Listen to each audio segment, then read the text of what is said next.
Bonjour, c'est Florent, on est sur le podcast Pilote ta vie, c'est la séquence 166. Donc le samedi, on élargit toujours un petit peu le sujet, avec des sujets parfois un peu plus longs, parfois un peu plus courts. Donc cette semaine, on a vu pas mal de choses en termes de fonctionnement, les croyances, les émotions, les comportements. Et après, on est revenu sur un peu comment se positionner dans la vie avec qu'est-ce qu'on contrôle pas. On a parlé aussi de la culpabilité. Vraiment intéressant par rapport aux émotions et ça fait plusieurs podcasts où je te parle justement d'émotions en général qu'on cherche à éviter, qu'on n'aime pas trop pour te montrer qu'en fait il y a tout qui a une utilité, quoi, tout est utile. Il n'y a rien qu'à jeter. Si on ressent un truc, si on pense à un truc, si on prend des bons côtés, ça peut nous servir. Alors maintenant, pour élargir un peu le truc, pour parler un petit peu aussi de toujours comment on fonctionne. On va parler aujourd'hui un petit peu, alors c'est un vaste sujet l'instant présent, on pourrait faire plusieurs podcasts, je ne vais pas tout couvrir là-dessus par rapport au sujet, mais simplement revenir sur le fait qu'effectivement, tu vois, on parlait du contrôle, qu'est-ce qu'on contrôle pas, de quoi on est responsable, de quoi on n'est pas responsable, donc on parlait de la culpabilité, simplement de revenir ici et de voir qu'effectivement dans notre fonctionnement, qu'est-ce qu'il y a aussi? Il y a les ruminations mentales, et en fait dès qu'effectivement on a, ce que je dis souvent en coaching ou autre, c'est que les problèmes sont à l'extérieur. C'est souvent ce qu'on pense. On dit oui, c'est à cause du voisin, c'est à cause de ceci, c'est à cause de cela. Donc on se dit les problèmes sont à l'extérieur. Mais en fait non. Justement, les problèmes sont à l'intérieur de nous. Le problème c'est pas les événements. Encore une fois, c'est pas ce qui se passe, c'est comment on va le prendre, comment on va le percevoir, comment on va le vivre. Et comment ça marche ça? Si on réfléchit bien, comment ça marche? C'est soit quand tu te rumines le cerveau, quand tu as des ruminations mentales dans le futur, soit quand tu te prends le cerveau et que tu tortures le cerveau et tes ruminations mentales par rapport au passé. Mais le seul moment où tu n'es pas là-dedans, le seul moment où tu es dans le vrai, le seul moment où tu es dans la réalité, le seul moment où tu es dans la perception, dans ton ressenti, et tu n'es pas dans la projection, c'est l'instant présent. C'est quand tu es là, ici, maintenant, que tu regardes, ok, qu'est-ce qu'il y a autour de moi, qu'est-ce que je ressens, là, ici, et que tu ne projettes pas, t'arrêtes de projeter le futur. C'est pas ok, le problème il est là, on m'a dit ça, donc après il va se passer. Non, il n'y a pas il va se passer, je reviens ici, je respire. Et souvent, pour te remettre dans l'instant présent, tu peux le faire, c'est comme on le fait en méditation, comme on le fait en yoga, comme on fait dans ce genre d'approche. Tu respires, tu reviens ici avec ta respiration. Tu conscientises ton inspire, ton expire, et là tu vois, tu es juste ici maintenant. Et là du coup, tu te rends compte que là, quand tu es vraiment là dans ton corps, ce que je ressens ici maintenant, t'es pas dans le passé, t'es pas dans le futur, et t'es juste ici maintenant. Et c'est le seul moment où t'es dans le vrai, c'est le moment où t'es bien. C'est là où t'as le plus de bien-être, là où t'as le plus de détente, là où t'as le plus de sérénité. C'est ça qui est important. Et de te dire, ok, quand j'anticipe le futur, quand tu parles dans le futur, quand tu parles dans le futur, t'es en train de te torturer l'esprit pour voir, ok, qu'est-ce qui va se passer? Le plan A, le plan B, le plan C, le plan D. Scénario positif, scénario négatif, scénario catastrophe, scénario optimiste. Tu te pourris le cerveau avec tout ça, alors que t'en sais rien du tout de ce qui va se passer. T'en sais rien du tout. Et qu'est-ce qui se passe? Si tu fais un truc positif, bah au final, ça te crée une émotion positive sur le coup. Tu dis, bah voilà, ça va bien se passer, c'est super. Sauf que, à un moment donné, tu vas confronter ton film mental avec la réalité. J'ai imaginé que je gagnais ce truc-là, j'ai imaginé que j'avais mon entretien d'embauche, j'ai imaginé que, ok, quand j'y suis, bah non, il m'a dit non le recruteur. Merde. Et là, c'est la déception. Pourquoi? Parce que tu as projeté un truc, tu t'es construit une réalité, et tu sais que c'est juste de l'imaginaire, c'est juste tes pensées. Mais ton mental, lui, il a cru que ça, il a dit, ok, c'est ce qui va se passer.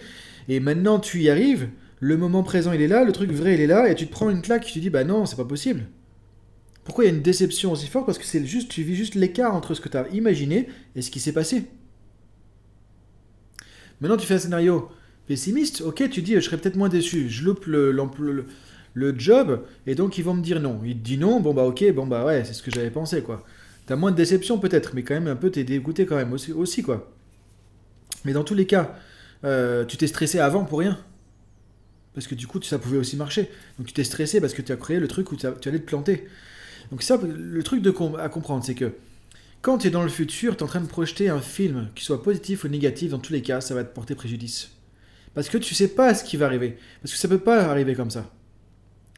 Donc tu crées un monde virtuel que tu vas considérer comme plus ou moins réel, tu vas avancer avec ses espoirs, avec ses attentes dans le futur. Et quand le truc est là, tu vas dire, bah merde, c'est pas ça que je voulais, mais c'est pas ça. Et là, tu vas ressentir l'écart entre ce que tu avais imaginé, que tu t'es donné comme réalité, et ce qui est en train de se passer. Il y a forcément un écart. Et entre-temps, si tu as fait un film négatif, tu t'es stressé, tu t'es monté le bourrichon, tu t'es créé des angoisses, etc. pour rien. Et si tu as imaginé un truc positif, tu t'es créé de l'espoir pour rien. Alors je suis pas en train de te dire qu'il faut pas faire ça, que c'est pas bien, parce que l'anticipation, la visualisation, tout ça, c'est des outils aussi qui sont intéressants. Mais attention à ça, attention à ça.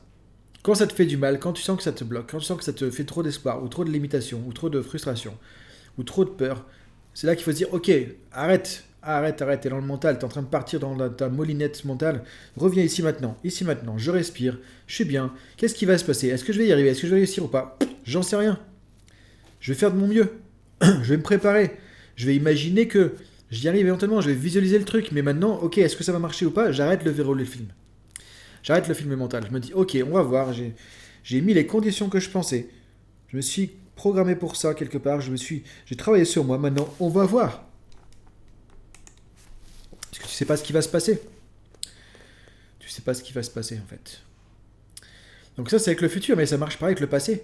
Quand tu es dans le passé, deux ruminations possibles, enfin plusieurs, mais je veux dire, t'as notamment, soit tu vas regretter un truc, tu vas te sentir coupable, tu vas te sentir des regrets par rapport à quelque chose que tu aurais aimé faire différent, que tu aurais aimé faire, que tu n'as pas fait. Donc en gros, tu te dis, bah mince, ouais, j'aurais pas dû faire ça. Tu as du regret, tu as de la culpabilité par rapport au passé, pardon.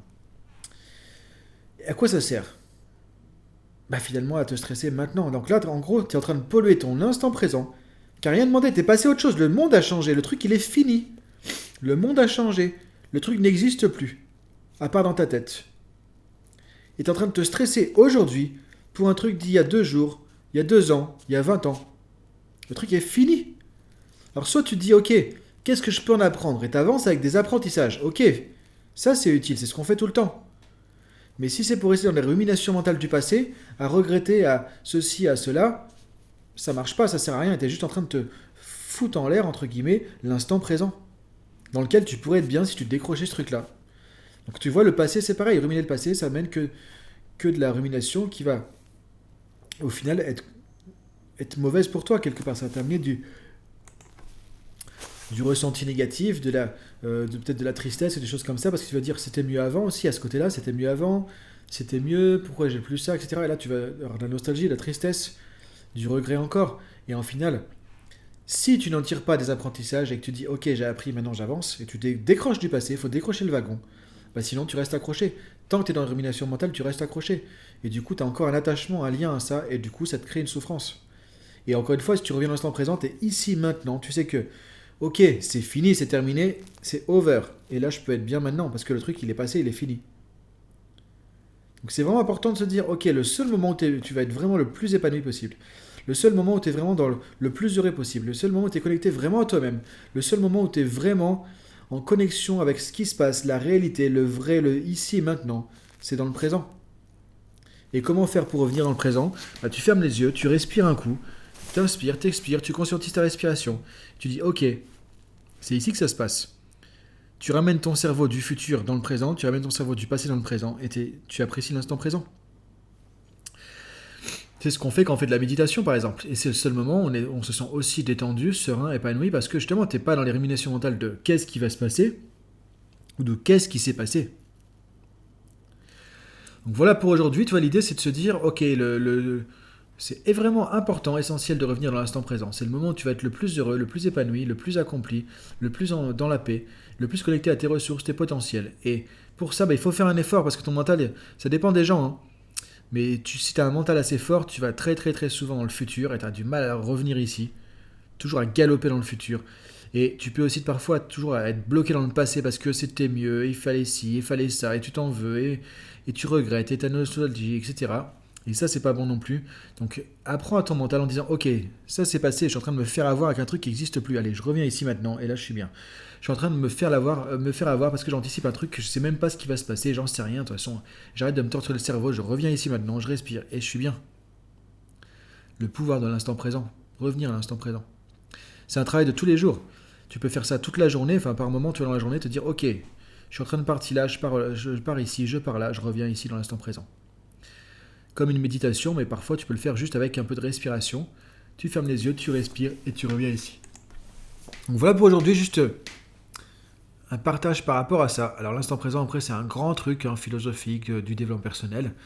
On peut dire encore beaucoup de choses, mais je trouve que l'idée, c'est de se dire déjà ça, de traquer, de détecter quand ton cerveau te fait mouliner dans un sens le futur ou dans un sens le passé, de le ramener ici, et du coup ça va mieux. Et de te dire parfois, ok, j'en sais rien si le problème va continuer, je sais pas, on peut pas savoir. Je fais ce que je peux, je lâche prise. Je fais ce que je peux, j'arrête de ruminer le futur. J'ai fait ce que je pouvais. Je peux plus le changer le passé. Maintenant, je serais peut-être différent. Maintenant, je serais peut-être plus fort. Donc, j'aurais fait autrement si c'était maintenant. Mais c'est pas maintenant. C'était avant. Avant, t'avais peut-être pas les ressources que t'as. Avant, t'avais peut-être pas la connaissance que t'as, la maturité que t'as. Donc, tu peux pas. T'as fait ce que t'as pu. Donc, tu peux faire la paix avec ton passé en disant, ok, j'ai fait ce que j'ai pu dans mon passé. Je fais ce que je peux ici maintenant. Je fais ce que je peux maintenant pour prévoir un futur différent, pour avoir un futur différent. Mais qu'est-ce qui va se passer? Est-ce que ça sera comme ceci, comme cela? J'en sais rien. Donc, je peux lâcher prise. Je peux lâcher prise sur le futur. Je peux lâcher prise sur le passé. Et je reviens ici maintenant, et je suis bien. Donc voilà, je te laisse réfléchir à ça. Bonne journée à toi, et à demain pour la citation du dimanche. Salut!